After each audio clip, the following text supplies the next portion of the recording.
마음이 상한 자의 기도라는 제목으로 우리 말씀을 묵상하도록 하겠습니다.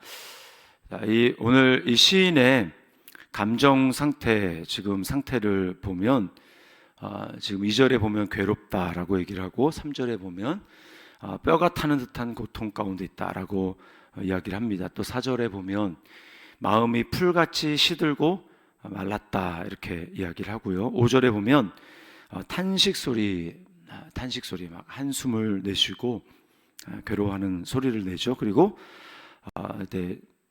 또 뭐라고 얘기를 합니까? 나의 살이 뼈에 붙었다. 완전 바싹 마른 그런 모습입니다. 또 6절과 7절에 보면 잠을 못 이루고 밤을 새고 있는 모습입니다. 이제 뭐 광야의 올빼미 같다, 황폐한 곳에 부엉이 같다. 또 7절에 내가 밤을 새운다. 이게 다 같은 표현입니다. 잠을 자지 못하고 있는 그런 모습이죠. 9절에 보면 눈물 섞인 물을 마신다. 이렇게 주야로 눈물을 흘리는 그런 모습입니다. 또 10절에 보면 어떻게 얘기합니까? 주의 분노와 진노로 말미암음이라 주께서 나를 들어서 던지셨나이다. 하나님이 나를 싫어하시고 나에 대해서 분노하시며 하나님이 나를 버리셨다고 느끼는 그런 느낌을 경험하고 있습니다. 이렇게 괴로운 이유가 무엇인가? 그 이유는 8절에 보면 원수들의 비방 때문이라고 이야기를 합니다. 내 원수들이 종일 나를 비방한다. 또 나를 대항하여 미친 듯이 날뛴다. 이렇게 이야기를 합니다. 자, 이런 상황 가운데 사단은 우리에게 참소를 합니다. 정말 하나님이 너를 버리신 것이다. 하나님이 나를 미워하신다. 또 나는 참 쓸모없는 존재다. 여러 사람들에게 민폐를 끼치는 존재다. 또 나만 사라지면 모든 문제는 해결된다. 그리고 나 하나쯤 사라져도 아무도 개의치 않는다. 뭐 이런 여러 가지 부정적인 생각을 갖게 만듭니다. 이것이 바로 사단의 간괴고 참소죠. 그러나 우리 아무리 힘든 상황이라 할지라도 우리가 적어도 신약을 살아가는 성도들이라고 한다면 우리 어떤 믿음을 가져야 합니까? 하나님의 자녀들을 향한 하나님의 태도는 어떻습니까? 하나님이 얼마나 우리를 사랑하십니까? 그리고 하나님께서 로마서 5장 8절에 보면 그리스도께서 십자가에서 죽으심으로 말미암아 하나님께서 우리에 대한 자기의 사랑을 확증하셨다라고 말씀을 합니다.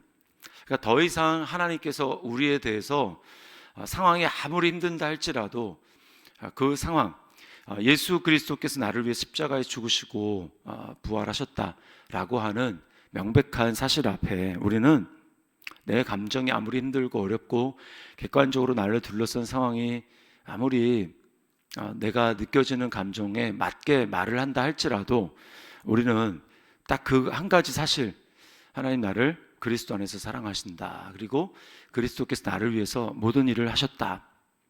그 사실 앞에 우리는 그럼에도 불구하고 나는 이 상황보다 예수 그리스도께서 나를 위해서 십자가에서 죽으신, 나를 위해 자기 생명을 내어주신 그것이 나를 향한 하나님의 사랑이라는 이 절대적인 증거라는 이 사실 앞에 나는 변함이 없이 믿음으로 고백할 수밖에 없다라고 하는 것이 우리의 고백이어야 합니다.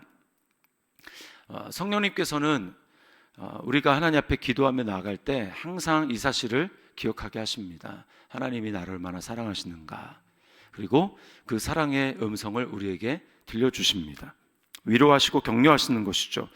성령님이 하시는 일이 바로 이런 일입니다. 그래서 위로라고 하는 그 말과 성령이라고 하는 그 말은 같은 어원을 가지고 있습니다. 신약에서.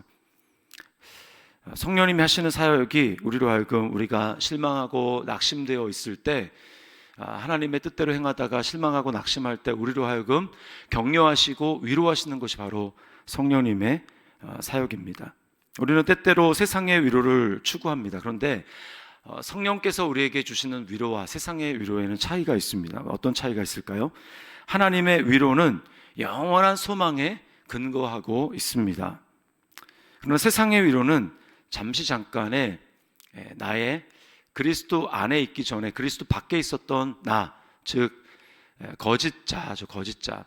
그 거짓자의 나를 잠깐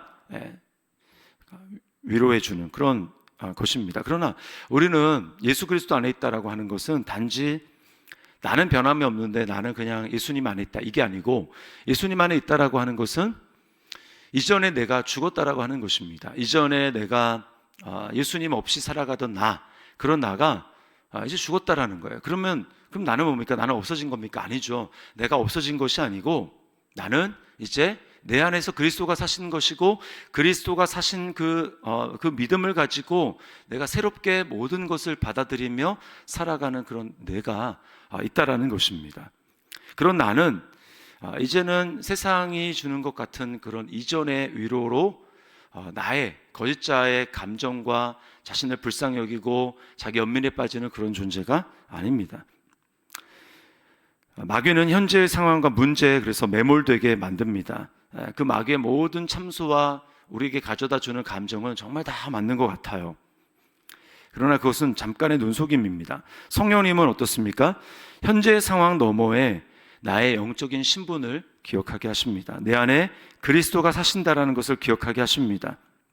그리고 내가 그리스도 안에 있음을 알게 하십니다. 그리고 나는 지금 내 상황이 아무리 힘들어도 나는 이미 그리스도와 함께 하나님께 하늘에 앉혀진 존재라고 하는 사실을 생생하게 느끼게 하십니다. 그래서 하늘에 속한 자로서 나의 신분과 정체성을 가지고, 그리고 지금 현재 처한 나의 상황을 바라보게 합니다. 똑같이 바라보는데 거짓자는 그리스도 안에서 세상을 바라보는 것이 아니라 그냥 내가 처한 상황만 보게 합니다. 이게 마귀의 속임이죠. 그러나 성령께서 하시는 일은 무엇입니까? 상황을 바라보게 하는데 일단은 먼저 내가 그리스도 안에 있다는 사실을 기억하게 합니다. 그리고 하늘에 앉힌 존재라는 것을 기억하게 합니다. 그리고 내가 성령 안에서 예수와 연합된 자로서, 일단 예수님과 연합됐으니까 우리가 어디로 올라갑니까? 하늘로 올라가는 거예요. 하늘로 올라가서 하늘에 앉힌 존재로서 이 세상에 처한 나의 현실을 바라보게 합니다. 이 둘은 똑같은 것 같지만 전혀 다릅니다. 전혀 다릅니다. 그럴 때 어떻게 됩니까? 내가 처한 상황을 이길 힘을 갖게 됩니다. 하나님이 내 상황을 아시며 인도하고 계신다는 확신을 갖게 됩니다. 이럴 때 우리는 하나님의 진정한 위로를 경험하게 됩니다. 이런 위로야말로 진정한 하나님의 위로입니다. 이렇게 그리스도 안에서 내가 누군가라고 하는 사실을 우리가 생생하게 알지 못할 때 그저 그냥 힘내라, 힘들겠다, 참 이런 여러 가지 사람들의 그런 말은 우리에게 진정한 위로를 줄 수 없습니다. 그리스도 안에서만 우리는 하나님의 참된 위로를 받고 격려를 받고 하나님께 감사하고 하나님을 찬송할 수 있습니다. 그래서 고린도후서 1장 3절과 4절에 이런 말씀이 있습니다. 바울 사도는 찬송하리로다. 그는 우리 주 예수 그리스도의 하나님이시요 자비의 아버지시요 모든 위로의 하나님이시며 우리의 모든 환난 중에서 우리를 위로하사 우리로 하여금 하나님께 받는 위로로서 모든 환난 중에 있는 자들을 능히 위로하게 하시는 이시로다. 세상의 위로는 한계가 있습니다. 그것은 내가 정한 위로고 내가 정한 그 한계의 위로입니다. 그러니까 그 한계를 뛰어넘는 어떤 힘든 일을 만나게 되면 100이면 100 다 쓰러지게 되어 있습니다. 그러나 성령 안에서 하나님이 우리를 영원한 예수 그리스도 안에 있는 소망으로 위로하시는 그 위로는 그것을 이기게 합니다. 그래서 바울 사도가 뭐라고 합니까? 내가 힘에 지나는 고난을 당했지만, 그래서 살 소망까지 끊어졌지만, 그렇게 얘기를 합니다. 바울이 루스드라에서 당한 그 일에 엄청난 어려움을 겪었죠. 진짜 소망까지 끊어지는, 이러다 진짜 죽나 보다. 힘에 지나는 그런 고난을 당했지만, 그러나 성령께서 역사하시고 성령께서 함께 하심으로 말미암아 바울은 그 상황에 낙심하지 않고 다시 복음 증거의 사명을 감당하는 모습을 보게 됩니다. 그것은 세상적으로 말하면 이해할 수 없는 것이고 미쳤다라고밖에 말할 수 없는 것입니다. 그렇게 할 수 있는 이유는 세상이 알 수 없는 하늘의 위로로 하나님께서 그를 위로하셨기 때문에 그렇습니다. 그리고 그런 위로는 나의 위로 받는 것으로 끝나지 않습니다. 그리고 어떻게 얘기합니까? 아까 고린도서 1장 3절 4절에 하나님께 받는 위로로서 모든 환난 중에 있는 자들을 능히 위로하게 하시느니다 라고 말씀을 합니다. 그 위로가 나에게만 그치는 것이 아니라 그 위로는 나를 변화시키고 내게 주시는 힘과 능력으로 말미암아 똑같은 어려움을 또 어려움 가운데 처한 자들을 위로할 수 있도록 만듭니다. 하나님은 이런 어려움을 통해서 다른 사람을 위로하는 자가 되기를 원하십니다. 언제 이런 은혜를 경험하게 됩니까? 그것은 그냥 가만히 있을 때가 아닙니다. 그것은 언제입니까? 기도할 때입니다. 그래서 오늘 시편 기자의 이 고백이 귀한 것입니다. 1절에 여호와의 내 기도를 들으시고 나의 부르짖음을 주께 상달하게 하소서. 2절에 나의 괴로운 날에 주의 얼굴을 내게서 숨기지 마소서. 주의 귀를 내게 기울이사 내가 부르짖는 날에 속히 내게 응답하소서. 여기 주의 얼굴이라는 말이 참 귀한 말입니다. 진짜 기도는 주의 얼굴을 구하는 기도입니다. 그러나 많은 사람들은 주의 얼굴이 아니라 주의 손을 구합니다. 하나님 자신을 구하는 것이 아니라 하나님의 능력으로 내게 줄 수 있는, 하나님이 주실 수 있는 여러 가지 것들을 구합니다. 그러나 하나님 자신은 구하지 않아요. 진짜 위로는 언제 경험하게 됩니까? 우리가 하나님 자신을 구할 때, 그리고 하나님 자신을 내가 소유하게 될 때, 이것이 주일날 말씀드렸던 내게 있는 이것입니다.